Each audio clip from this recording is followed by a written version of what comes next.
Hey, welcome back to the Slice of Life podcast. Yet another episode of what used to be the Hour Project, which was a self-therapeutic psychiatric multimedia project to solve problems, challenges, obstacles in our lives, as well as a self-improvement process to reach high school's ambitions we set for ourselves, as well as those around us.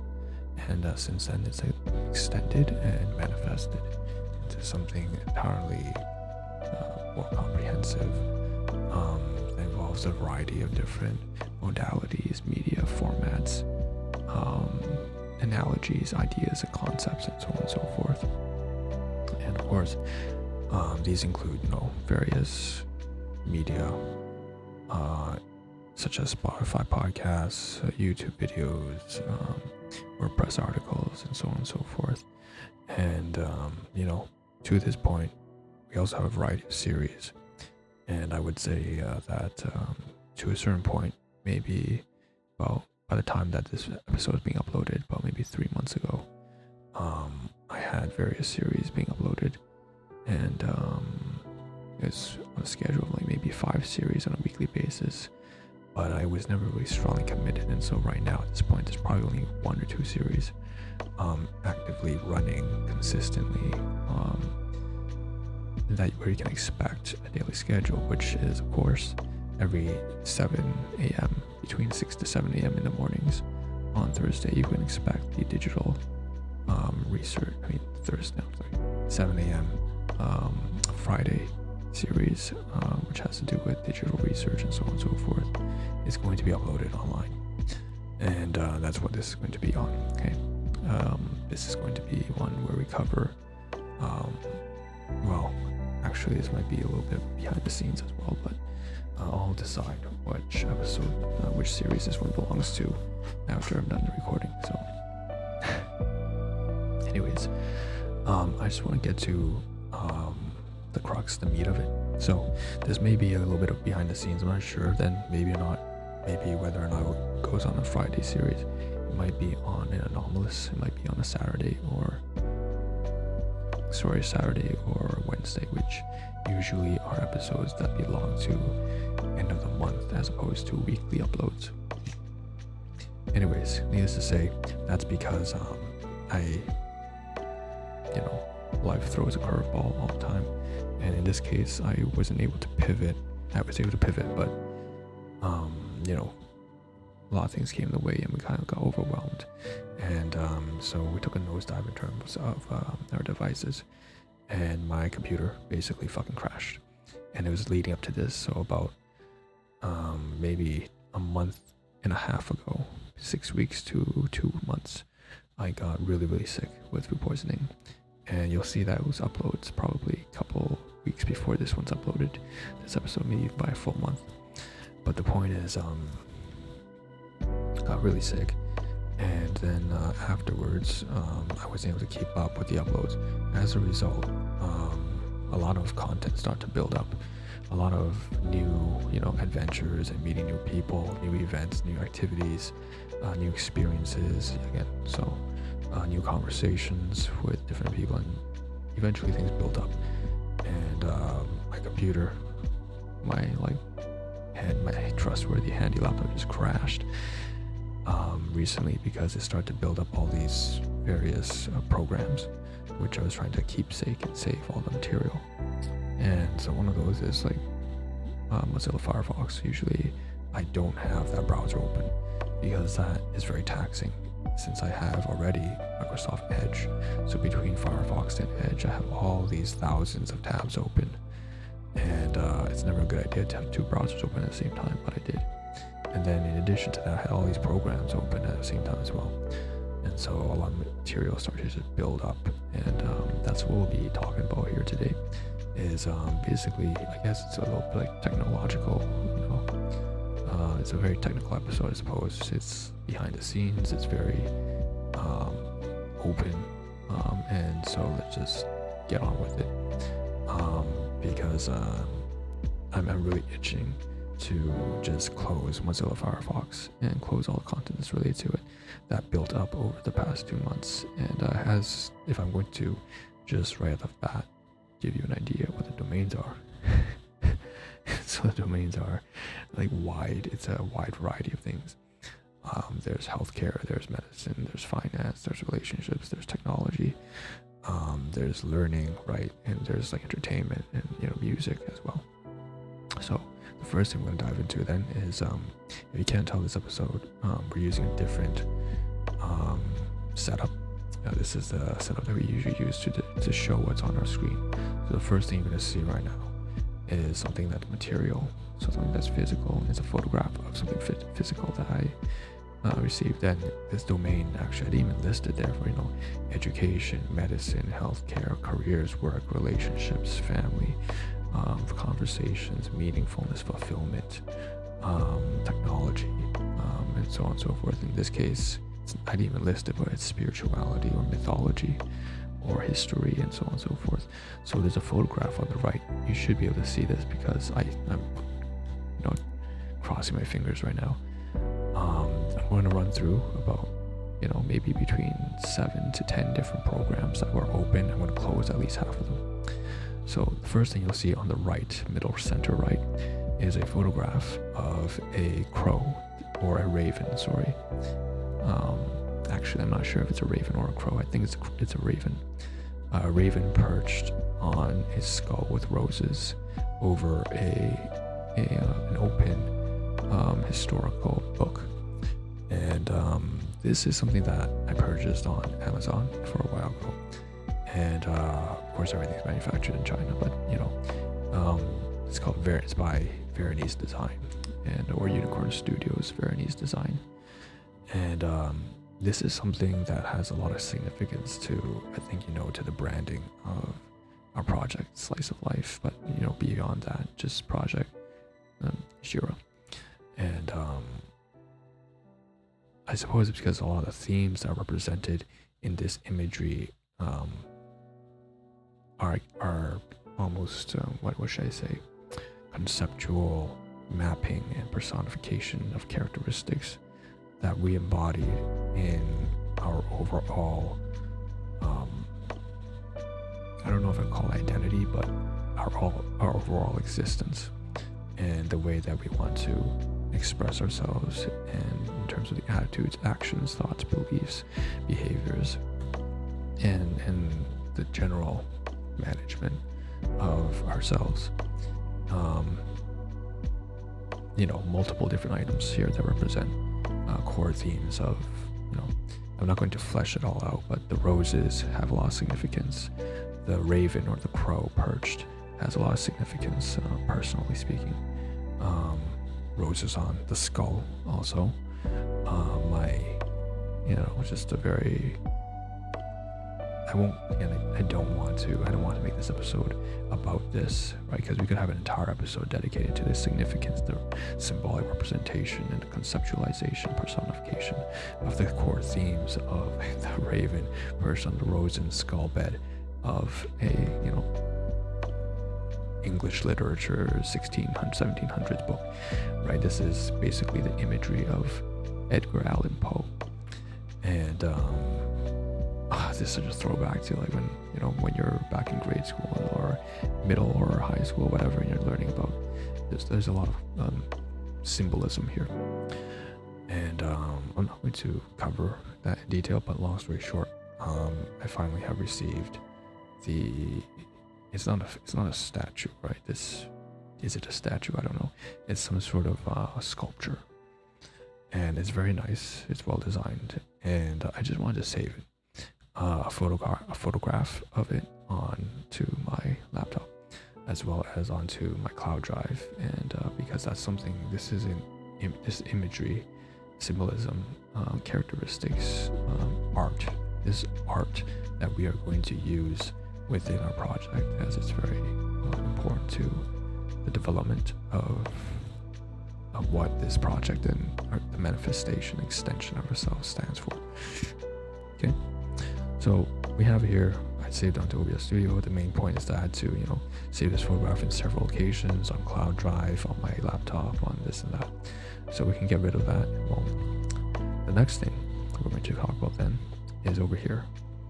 So this is Windows Explorer, obviously.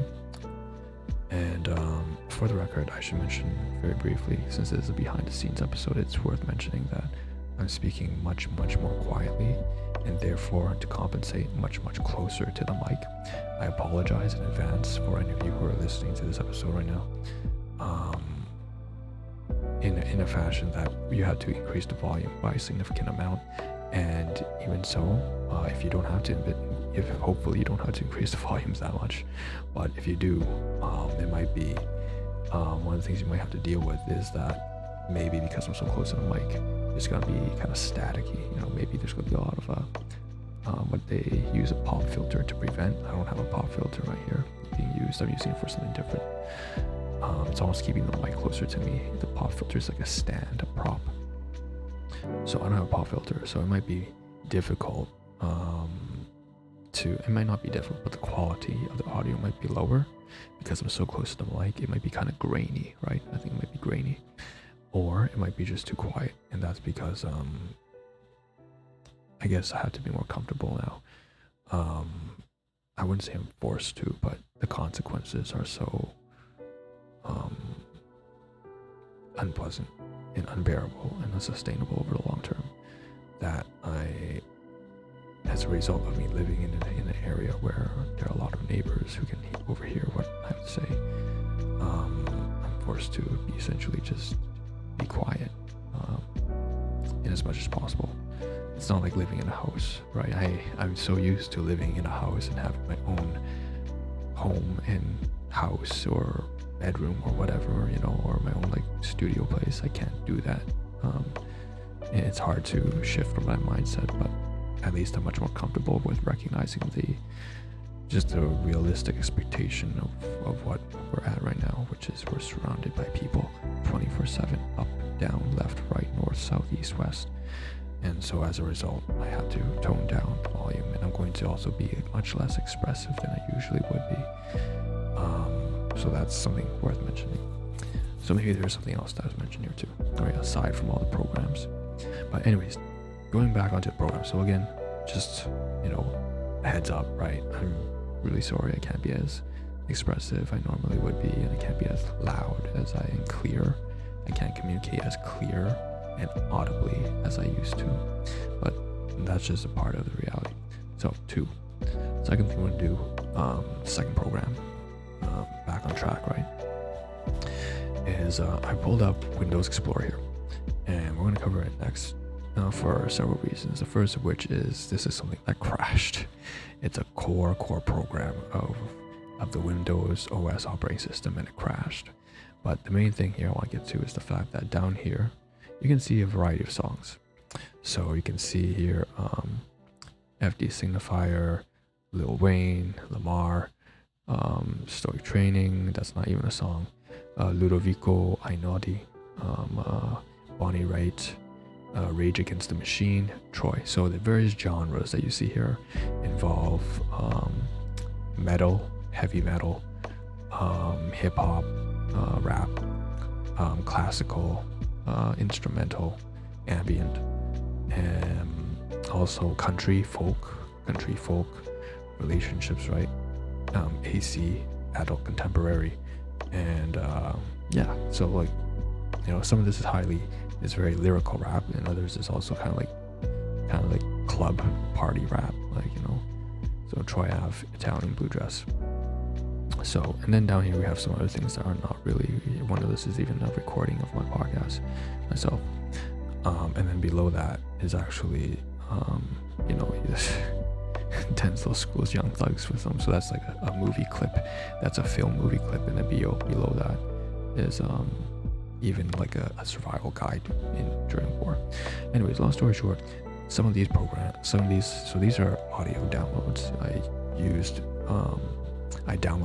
a program which isn't open right now, but we're going to talk about it, and that's a video proc converter. And I'm not going to reopen it because the reason is every time I reopen that goddamn program, it creates new fucking folders in my music, pictures, or whatever.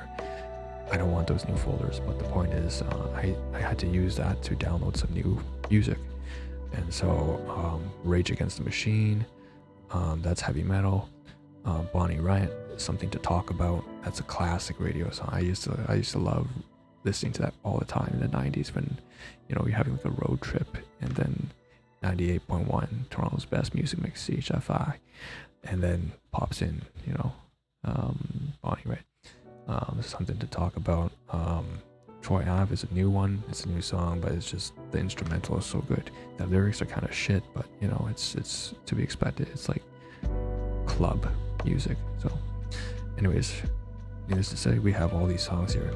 This music, we just downloaded it. Long story short, I don't have the program open, but it's another program that ended up taking more space, and so that led to the crash. So let's also talk about this program as a whole. So Windows Explorer crashed, right? So I'm gonna pull up this on the side behind us, and this is going to be the reliability monitor. Okay, so this is something you can go. So this is the third program, or fourth really, because we talked about Windows Explorer, and there's also a side note about the volume and audibility, and again, you know, just an update and apologies. But this is reliability monitor. You can go to control panel, right? You can just pull it up and go to security and maintenance, and what that allows you to do is track like the stability of your machine. So we're going to dive into like devices and technology for a moment here, and it basically maps out a graph, right? If there are any errors, warnings, information notices, and so over here what you find, this almost sounds like living in the city that I live in right now. We actually have with the police forces, the divisions of our, you know, of our kind of large metropolitan city, different districts.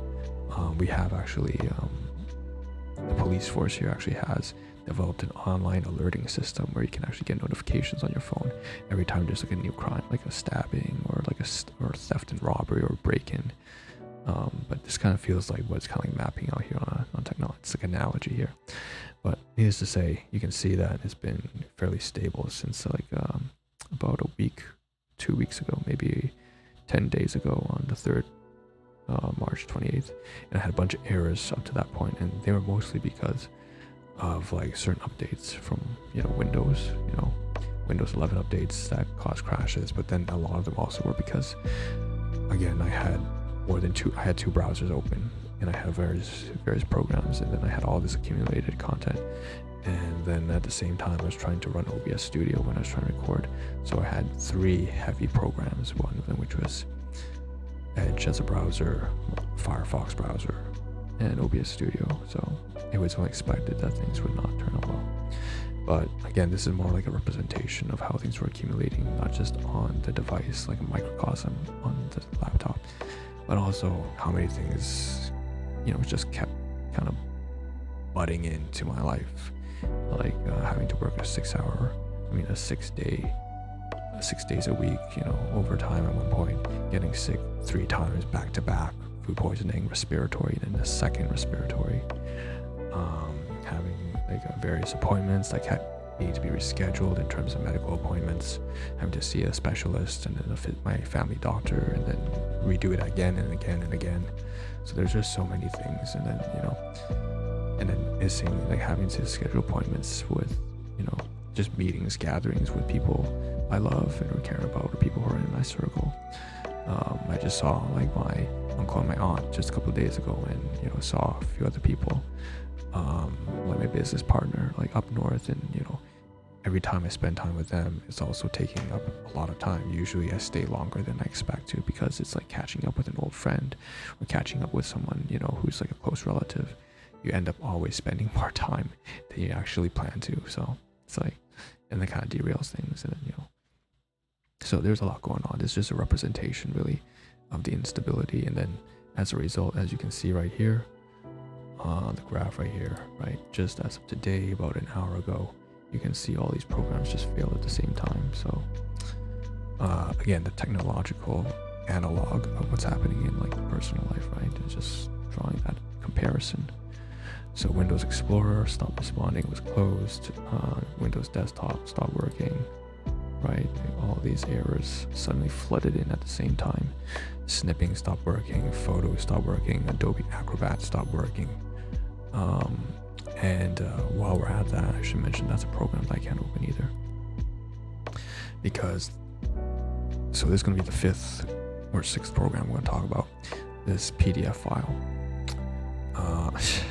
Drake. No, I don't mean that way. Okay. Alright, so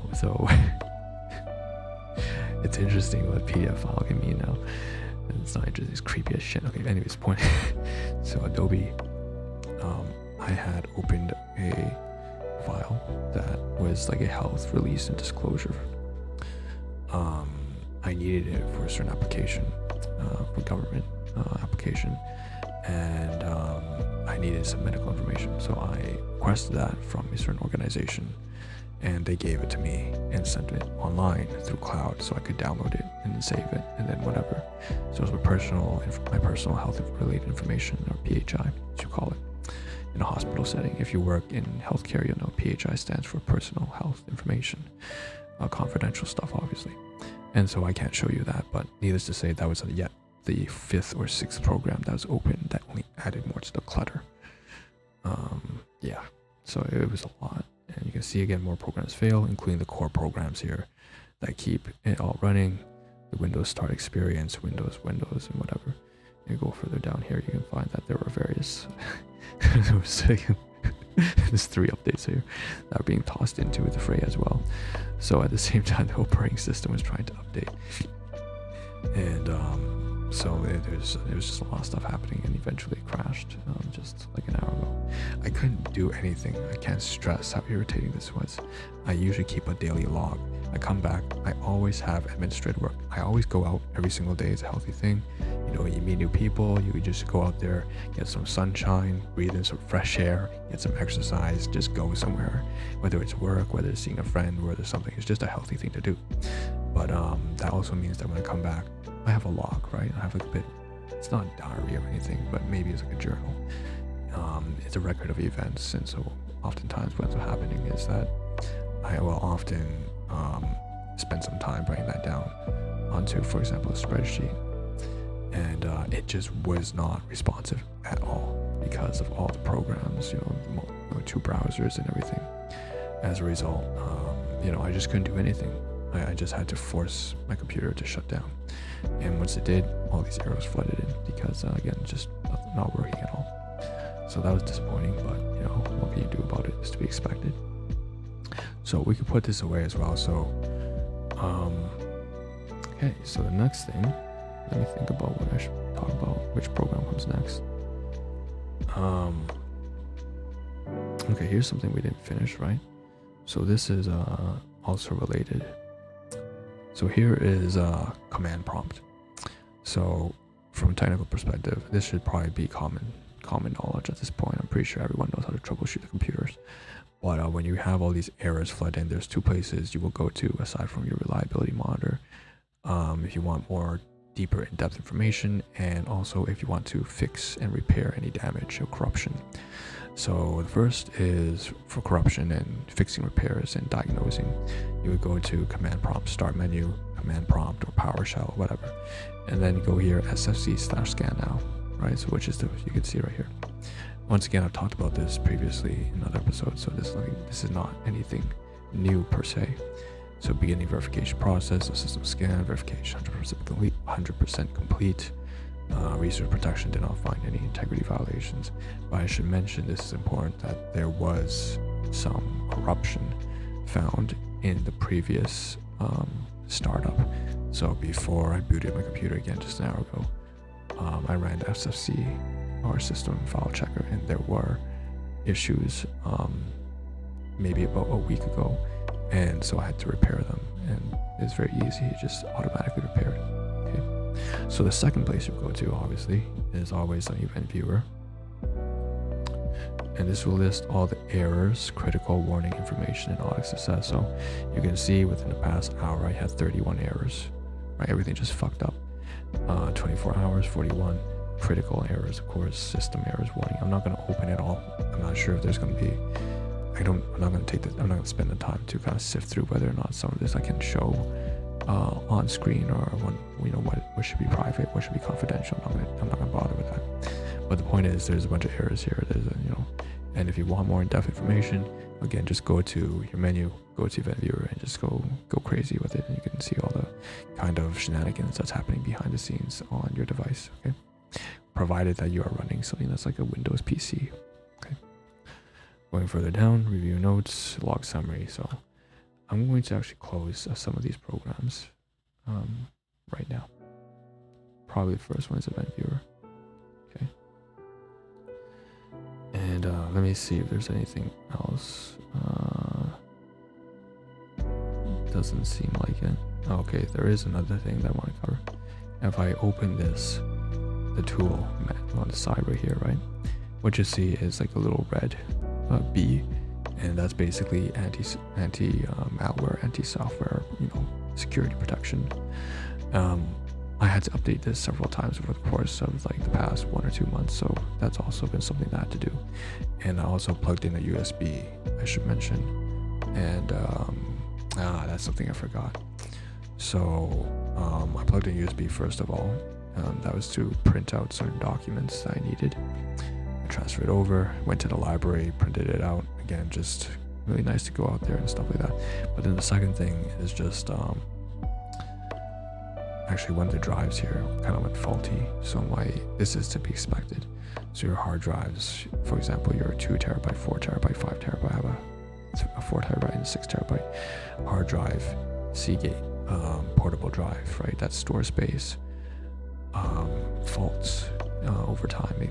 You should always back up on every 3 or 4 years. You should use a new device, and that's because it's very easy for these hard drives to become corrupted over time. And so as a result, it was a little bit alarming because it's the first time it happened. But long story short, a window popped up on Windows saying that the operating system has found corruption, and that may lead to potential data loss on my portable drive. And so as a result, I had to repair that as well, and it was automatic. The interface popped up. All I had to do is just follow the instructions, continue, and then just wait. And within 10 minutes, it gave me a list of the details, and it showed me like 9, I think it was 9 out of 9 different anomalies that were present in my hard drive, so they required fixing. But I could tell based off the files that were affected that it was nothing major, so that's good. The corruption did not affect anything that was really important. It was like some minor documents, minor folders from like maybe something trivial or something like years back. All right, and I think the last thing we're gonna do now is we're gonna wrap this up on a lighthearted note here, and it's gonna be this. So this is Windows Media replacement with the media player. So what used to be Windows Media is gone now, and now we have Media Player, which at one point was named Groove. It's just another app that you can run audio files or video files with on your Windows 11 device. And so as a result here, you can see that there's some music that I'm playing. So I'm not playing now, sorry, but that I had been playing. And to add to the list of all the variety of music that I had talked about, whether it's heavy metal from Rage of the Machine, like hip hop and rap, whether it's like lyrical or mumble, I guess, club party bumping, like Troy Ave and Kendrick Lamar, over to like country folk music, relationships, AC adult contemporary like Sheryl Crow, let's give them something to talk about, Bonnie Raitt, all the way over to classical music like Mozart and Ludovico, Einaudi, stuff like that. Here's one that is completely different genre yet again. So this one is going to be a different language. This one's in Mandarin. At one point I thought this was Taiwanese, but after meeting my aunt and my uncle and playing the music, and this I've had this is something, once again, this goes like 30 years back.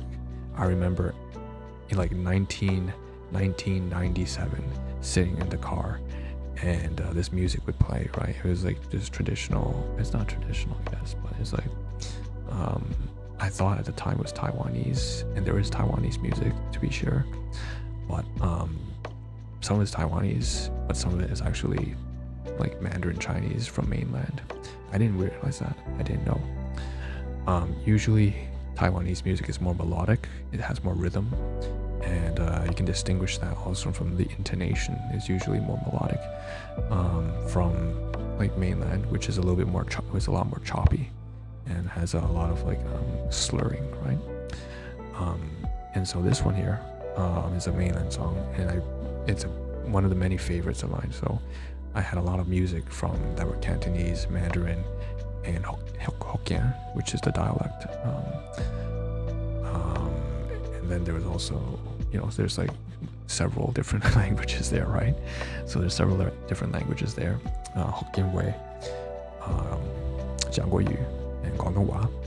So it's like multiple. And then in addition to that, they all come in like a variety of different, countries. So cities or countries are, one's like Hong Kong, one's Taiwan, one's like mainland China, one's from like even like down by like Thai, Malaysia, Singapore. That's where a lot of the distribution of the Fujian diaspora have kind of moved, in addition to the States and Germany and Canada and Australia and New Zealand as well. So this is a song that is a big favorite of mine for more than 30 years, and I revisited it fairly recently, so I played it again, and it had a very strong impact on my development in terms of my personality as well, and character traits and so on and so forth, because this is adult contemporary Chinese music or Mandarin music, and that's one of the things that I had used to keep a lot of, that's how I was able to be ahead of the curve in terms of like developmental maturity and emotional regulation, because I was tackling a lot of adult themes, a lot of adult concepts like integrity, trust, communication, understanding through these songs when I was only like 4, 5, 6, 7, 8 years old. As a way to manage the situation of the household, music played a big role in almost counteracting the chaos. The music was actually like a teacher. It was like a wisdom and instructor. It's experiences of a third party, maybe like say for a grandmother or a grandfather, passing on the information further. And I learned through that. I learned through introspection, from analysis, from observation, and also from apparently music. So this is something also that I want to mention. So that's I think that's the 10th program open. So we have the Windows. This is why the computer crashed. All right.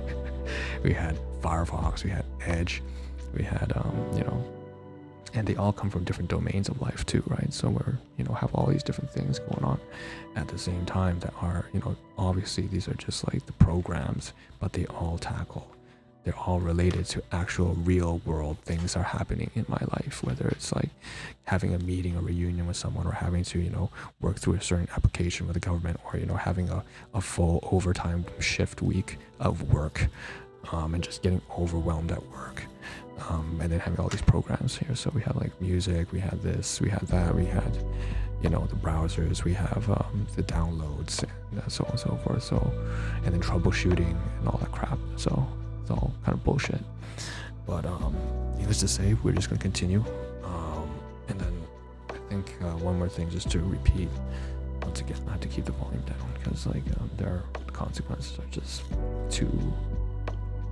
unpleasant.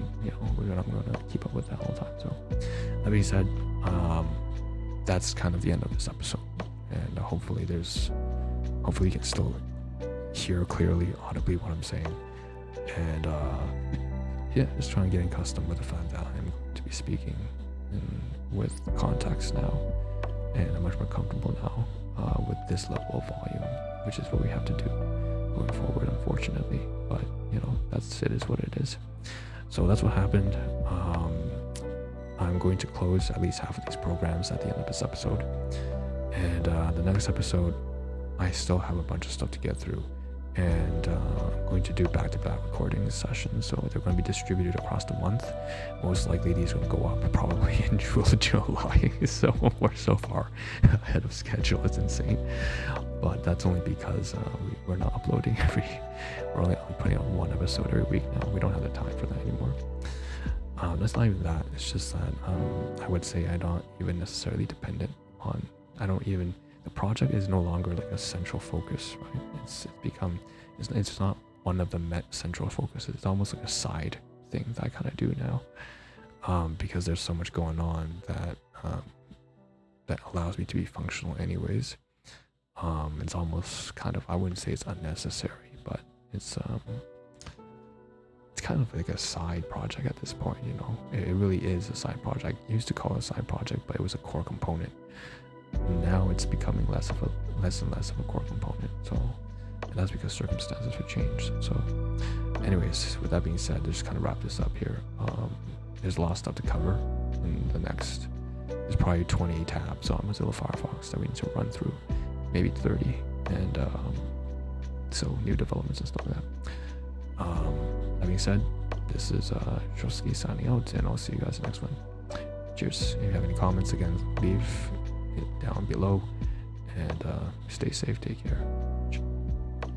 That's about it. It's a weird ass ending, whatever.